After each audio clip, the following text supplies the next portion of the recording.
प्रिय बच्चों, आज की क्लास में अपन राजस्थान बोर्ड के 7वें चैप्टर को स्टार्ट करने जा रहे हैं, जिसका नाम है विद्युत धारा का चुंबकीय प्रभाव, magnetic effect of electric current. ये चैप्टर 5 अंक का है और इस चैप्टर में अक्सर 2 प्रश्न बनते हैं, 1/3 अंक का और एक 2 अंक का। चैप्टर की शुरुआत में अपन ओरस्टेड का प्रयोग स्टार्ट करते हैं। बेटा, सन 1820 से पहले सभी का ये मानना था विद्युत धारा में और चुंबकीय क्षेत्र में कोई भी किसी भी प्रकार का संबंध नहीं होता है। 1820 में ओरस्टेड नामक वैज्ञानिक ने एक प्रयोग किया। इस प्रयोग के बाद विद्युत धारा में और चुंबकीय क्षेत्र में बहुत गहरा संबंध प्रतिपादित हो गया। इस संबंध को लेकर बहुत वैज्ञानिकों ने शोध किए, बहुत उपकरणों के आविष्कार हुए। तो सबसे पहले अपन समझते हैं ओरस्टेड का प्रयोग वास्तव में है क्या। सन 1820 में ओरस्टेड नामक वैज्ञानिक लैब में काम कर रहा था एक विद्युत परिपथ पर।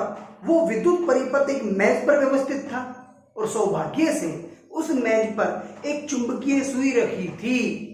अब चुंबकीय सुई क्या है, इसे समझते हैं। पहले आपकी स्क्रीन पर चुंबकीय सुई दिख रही होगी।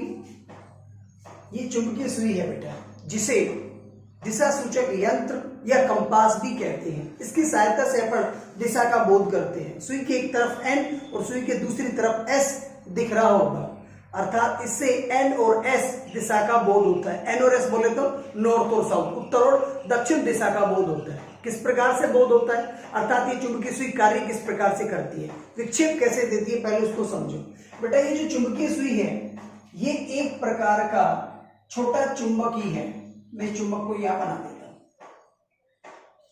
जब इस छोटे चुंबक को, चुंबक में जानते हो आप लोग कितने ध्रुव होते हैं, 2, N और S। तो इसके 2 ध्रुव बना देता हूं मैं, N और S। जब इस छोटे चुंबक को चुंबकीय क्षेत्र में रखा जाता है तो इसकी सुई विक्षेपित होती है, अर्थात चुंबकीय सुई को चुंबकीय क्षेत्र में रखने पर इसमें विक्षेप उत्पन्न होता है। इसे समझें। इस चुंबकीय सुई को अपने को चुंबकीय क्षेत्र में रखना है। तो सबसे पहले चुंबकीय क्षेत्र समझो क्या है। बेटा, ये अपना एक चुंबक है जिसके 2 ध्रुव होते हैं, वही N और S, और इस चुंबक के चारों तरफ चुंबकीय क्षेत्र होता है जिसमें चुंबक की ताकत होती है। क्लियर? तो देखो बेटा, ये चुंबकीय क्षेत्र किसके कारण आया, चुंबक के कारण। इस चुंबकीय क्षेत्र में अपने को किसको रखना है, इस चुंबकीय सुई को। इस चुंबकीय क्षेत्र में अपने को किसको रखना है, इस चुंबकीय सुई को। ये चुंबकीय सुई है जो छोटे चुंबक की भांति है, इसलिए मैंने इसको छोटा चुंबक बना लिया। तो मैंने इसको देखो बेटा चुंबकीय क्षेत्र में रख दिया। इधर S सिरा है, इधर मान लो इसका N सिरा है। तो ध्यान देना, इस चुंबकीय सुई को मैंने कहां रखा, चुंबकीय क्षेत्र में। ठीक है? तो बेटा, ये जो चुंबक का N सिरा है और इस वाले चुंबक का ये जो N सिरा है, ये दोनों पास पास है। आप लोग जानते हैं जब चुंबक के समान सिरे पास आएंगे तो दोनों में प्रतिकर्षण का बल लगेगा। ये चुंबक बड़ा है तो ये अपनी जगह से नहीं हटेगा, ये चुंबक छोटा है तो ये अपनी जगह से हट जाएगा। हटने का मतलब क्या है, ये S वाला N की तरफ आएगा, N वाला N से दूर जाने की कोशिश करेगा, तो ये चुंबकीय सुई विक्षेप देगी। चुंबकीय सुई विक्षेपित हो जाएगी। होगी कि नहीं होगी? अब देखो, चुंबकीय सुई विक्षेपित कब हुई, जब इसे किसमें रखा, चुंबकीय क्षेत्र में। चुंबकीय क्षेत्र में विक्षेपित क्यों होती है, क्योंकि चुंबकीय क्षेत्र एक चुंबक के कारण ही उत्पन्न होता है। तो चुंबक के 2 ध्रुव होते हैं, तो चुंबक को अपन जैसे इसके पास रखेंगे इस चुंबक को, और ये कौन सा चुंबक है, चुंबकीय सुई वाला चुंबक है। जैसे इसको इस वाले चुंबक के पास रखेंगे तो ध्रुव में या तो आकर्षण का बल लगेगा या प्रतिकर्षण का बल लगेगा, जिसके कारण ये वाला चुंबक घूमेगा और ये वाला चुंबक ही तो चुंबकीय सुई है, अर्थात चुंबकीय सुई घूमेगी और चुंबकीय सुई घूमेगी तो उसमें विक्षेप आएगा। छोटी सी बात सीधे शब्दों में कहता हूं, जब चुंबकीय सुई को चुंबकीय क्षेत्र में रखा जाता है तो वो विक्षेपित होती है। क्या होती है, विक्षेपित होती है। बस ये बात आप लोगों को याद रखनी है। क्लियर? तो बेटा, ओरस्टेड नामक वैज्ञानिक एक प्रयोग कर रहा था विद्युत परिपथ से संबंधित, और उस विद्युत परिपथ की व्यवस्था एक मेज पर व्यवस्थित थी। उस मेज पर सौभाग्य से एक चुंबकीय सुई रखी थी। तो ओर्स्टेड नामक वैज्ञानिक का ध्यान अचानक से उस चुंबकीय सुई पर चला गया। तो उसने पाया कि उस चुंबकीय सुई में विक्षेप आ रहा है। चुंबकीय सुई में क्या आ रहा है? विक्षेप आ रहा है। वो प्रयोग तो कोई और कर रहा था, गलती से उसका ध्यान कहां चला गया था? चुंबकीय सुई पर। तो उसने पाया उस चुंबकीय सुई में विक्षेप आ रहा है। ठीक है, तो उसने एक काम किया, वो जो विद्युत परिपथ था जिसमें धारा बह रही थी, उसमें धारा के प्रवाह को बंद कर दिया। तो ओर्स्टेड नामक वैज्ञानिक क्या पाता है? चुंबकीय सुई का जो विक्षेप है वो खत्म हो जाता है, अर्थात चुंबकीय सुई स्थिर अवस्था में आ जाती है।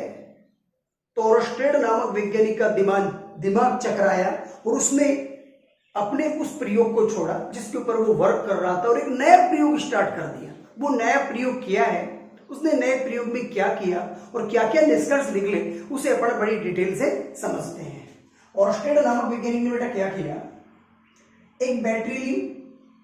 ये बैटरी का बड़ा वाला सिरा आप लोग जानते हैं धन सिरा होता है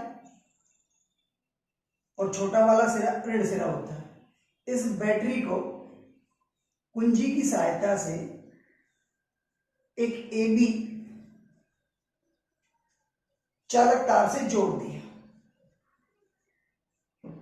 ठीक है, और इस चालक तार के नीचे या इस परिपथ के नीचे एक चुंबकीय सुई रख दी। ये चुंबकीय सुई है, ये सुई का S सिरा है और ये सुई का N सिरा है। और बेटा यहां पे उसने डॉट नहीं लगाया। डॉट का मतलब समझ रहे हो? जब इसमें डॉट लगेगा तो ये परिपथ बंद हो जाएगा और बंद परिपथ में धारा बहती है, और जब डॉट नहीं लगेगा तो ये परिपथ खुला है और खुले परिपथ में धारा का प्रवाह नहीं होता। तो उसने इसमें डॉट नहीं लगाया, अर्थात इस परिपथ को खुला रखा, तो इस परिपथ में कोई धारा नहीं बह रही। तो उसने पाया जो इस परिपथ के नीचे चुंबकीय सुई रखी है उसमें कोई विक्षेप नहीं आता, अर्थात वो अपनी स्थिर अवस्था में बनी रहती है। फिर उसने क्या किया? डॉट लगा दिया। क्या कर दिया? डॉट लगा दिया। जैसे ही डॉट लगाया परिपथ बंद हो गया और बंद परिपथ होते ही धारा का प्रवाह होने लग गया। और धारा का प्रवाह होता है बेटा प्लस से माइनस की ओर। क्यों होता है? क्योंकि बैटरी का जो प्लस होता है वो उच्च विभव होता है और जो बैटरी का माइनस होता है वो निम्न विभव होता है, और धारा का प्रवाह होता है उच्च से निम्न की ओर। तो धारा बहने लगी प्लस से माइनस की ओर। फिर ओर्स्टेड नामक वैज्ञानिक ने इसके नीचे भी जो चुंबकीय सुई रख रखी थी उसे देखा।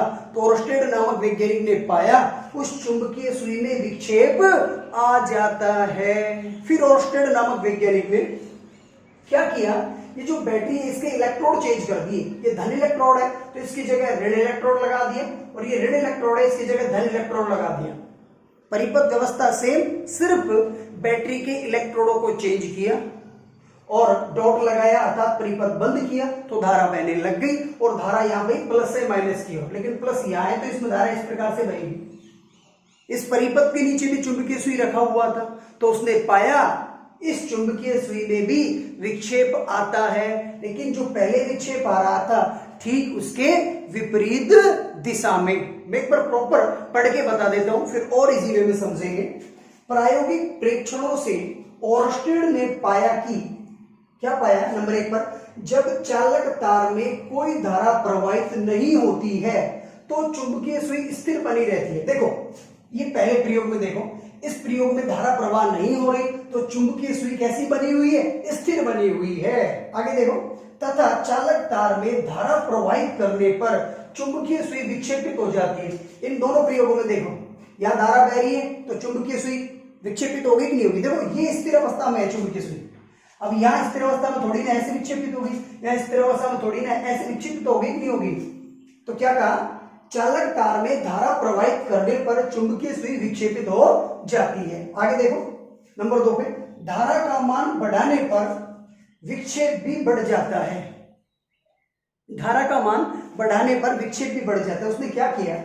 शुरू में मान लो यहां पे 5 एम्पीयर की बैटरी लगाई, एक नॉर्मल तरीके से समझे, 5 एम्पीयर की बैटरी करंट दे रही है। फिर उसने क्या किया?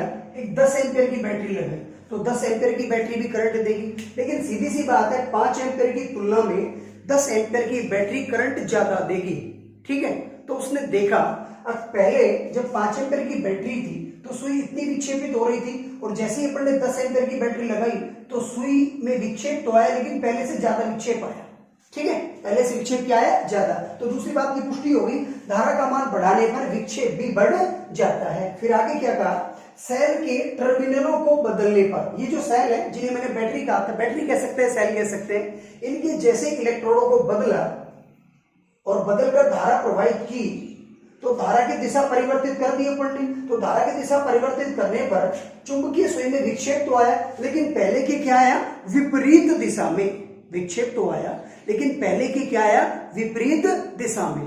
एक बार पुनः बिल्कुल इजी वे में समझो, ओरस्टेड नामक वैज्ञानिक ने एक प्रयोग किया। और क्या प्रयोग किया, 3 विद्युत परिपथ ले लिए, तीनों के नीचे 3 चुंबकीय सुई रख दी। पहले परिपथ में धारा को प्रवाहित नहीं कराया तो पाया उसके नीचे जो चुंबकीय सुई रखी है वो अपनी ही पूर्व की अवस्था में रखी हुई है, अर्थात चुंबकीय सुई में कोई विक्षेप नहीं आया। दूसरे परिपथ में डॉट लगाया, अर्थात उस परिपथ में धारा प्रवाहित कराई, तो फिर उसने पाया जो इस परिपथ के नीचे चुंबकीय सुई रखी है उसमें विक्षेप आ गया। तीसरे में धारा की दिशा को चेंज किया, बैटरी के इलेक्ट्रोडों को चेंज कर फिर धारा प्रवाहित की, तो उन्होंने पाया चुंबकीय सुई में विक्षेप तो आया लेकिन जो पहले विक्षेप आया था उसके जस्ट विपरीत दिशा में विक्षेप आया। ये ओरस्टेड का प्रयोग था। अब ओरस्टेड के इस प्रयोग से क्या क्या निष्कर्ष निकलते हैं अपन उनको भी समझते हैं। ओरस्टेड के नियम से निम्न निष्कर्ष निकलते हैं। निष्कर्ष नंबर 1, चालक तार में धारा प्रवाहित करने पर चुंबकीय सुई विक्षेपित होती है, अतः तार के चारों ओर चुंबकीय क्षेत्र उत्पन्न होता है। इसे विद्युत धारा का चुंबकीय प्रभाव कहते हैं। बेटा ध्यान देना, मैंने क्या कहा था, चुंबकीय सुई को जब चुंबकीय क्षेत्र में रखते हैं तब वह विक्षेपित होती है। कब विक्षेपित होती है, जब चुंबकीय सुई को चुंबकीय क्षेत्र में रखा जाता है। देखो बेटा, यहाँ ये जो चुंबकीय सुई है इसमें कोई विक्षेप नहीं आया, यहाँ जो चुंबकीय सुई है उसमें विक्षेप आया, यहाँ जो चुंबकीय सुई है इसमें भी विक्षेप आया। यहाँ धारा नहीं बह रही, यहाँ धारा बह रही है। तो देखो बेटा, जब इसमें धारा बही या इसमें धारा बही तो इनके चारों तरफ चुंबकीय क्षेत्र उत्पन्न हुआ। इसके चारों तरफ क्या उत्पन्न हुआ, चुंबकीय क्षेत्र, क्योंकि चुंबकीय क्षेत्र के कारण ही तो ये चुंबकीय सुई विक्षेपित होती है। भाई जब इन दोनों तारों में धारा प्रवाहित हुई तो इनके चारों तरफ चुंबकीय क्षेत्र उत्पन्न हुआ होगा, जिस चुंबकीय क्षेत्र के कारण ये चुंबकीय सुइयां विक्षेपित हुई है, क्योंकि चुंबकीय सुइयां चुंबकीय क्षेत्र में विक्षेपित होती है। तो ये बात क्लियर हुई कि नहीं हुई, दोबारा देख लें। इस तार में धारा नहीं बह रही तो इस चुंबकीय सुई में विक्षेप नहीं आया, इस तार में धारा बही तो चुंबकीय सुई में विक्षेप आया, इस तार में धारा बही तो भी चुंबकीय सुई में विक्षेप आया। तो इसका मतलब क्या हुआ, इन तारों में जब धारा बह रही है तो धारा के कारण इस तार के चारों तरफ चुंबकीय क्षेत्र उत्पन्न हो गया। उस चुंबकीय क्षेत्र में ये चुंबकीय सुई थी जिसके कारण इन चुंबकीय सुइयों में विक्षेप उत्पन्न हो गया, जिसे विद्युत धारा का चुंबकीय प्रभाव कहते हैं। क्या कहते हैं, विद्युत धारा का चुंबकीय प्रभाव। समझे इस बात को। यदि मैं यहां डॉट निकाल दूं तो धारा का प्रभाव बंद हो जाएगा, और धारा का प्रभाव बंद हो जाएगा तो ये चुंबकीय सुई पूर्व वाली स्थिति में आ जाएगी। भाई ये जो चुंबकीय सुई है ये पूर्व वाली स्थिति में आ जाएगी, चुंबकीय सुई अपनी पूर्व की स्थिति में आ जाएगी कि नहीं आ जाएगी, पूर्व की स्थिति में आ गई। इसका मतलब यहाँ चुंबकीय क्षेत्र नहीं है। अब यदि इसमें धारा प्रवाहित करा दूं तो ये चुंबकीय सुई विक्षेपित हो जाएगी। चुंबकीय सुई क्या हो जाएगी बेटा, विक्षेपित हो जाएगी। चुंबकीय सुई क्या हो जाएगी, विक्षेपित। तो बताओ चुंबकीय सुई किसके कारण विक्षेपित हुई, धारा के कारण, इसलिए इसे विद्युत धारा का चुंबकीय प्रभाव कहते हैं। निष्कर्ष नंबर 1 क्लियर। निष्कर्ष नंबर 2, धारा का मान बढ़ाने पर चुंबकीय क्षेत्र भी बढ़ जाता है। अभी अपन ने थोड़ी देर पहले पढ़ा, जब धारा बढ़ती है तो चुंबकीय सुई में विक्षेप बढ़ता है। अब एक बात बताओ, भाई चुंबकीय सुई में यदि विक्षेप बढ़ा तो सीधी सी बात है चुंबकीय क्षेत्र ही तो बढ़ा। चुंबकीय सुई चुंबकीय क्षेत्र में रखने पर विक्षेपित होती है, तो कम चुंबकीय क्षेत्र में जब अपन ने चुंबकीय सुई को रखा तो कम विक्षेपित होगी। जब प्रबल चुंबकीय क्षेत्र में चुंबकीय सुई को रखा तो चुंबकीय सुई अधिक विक्षेपित होगी कि नहीं होगी। तो क्या स्पष्ट होता है इससे, धारा का मान बढ़ाने पर चुंबकीय क्षेत्र का मान भी बढ़ता है।